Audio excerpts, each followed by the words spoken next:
Nilipopita katika bonde la majaribu, watu walinicheka wakisema sitaweza, lakini mkono wako uliniinua juu.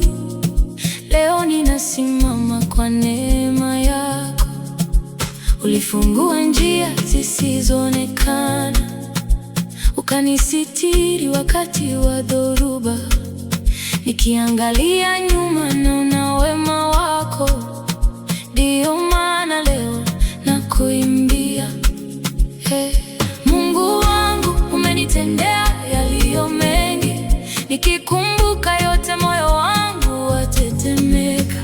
Shukrani zapanda ndani ya moyo wangu, machozi ya furaha yananidondoka.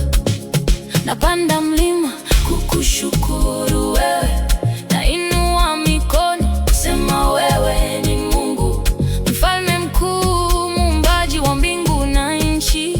Hakuna kama wewe, Baba wa milele. Siku nilipoanguka ulinishika mkono, ukanipa nguvu ya kuendelea mbele. Maombi yangu kuyanyamaza, ulijibu kwa wakati wako Bwana. Familia yangu umebariki sana, maisha yangu umejaza amani. Kila ninapopumua naona rehema zako, nitakutukuza siku zote. Nitakwenda popote nikitangaza jina lako, kwa mataifa yote nitasema umwema.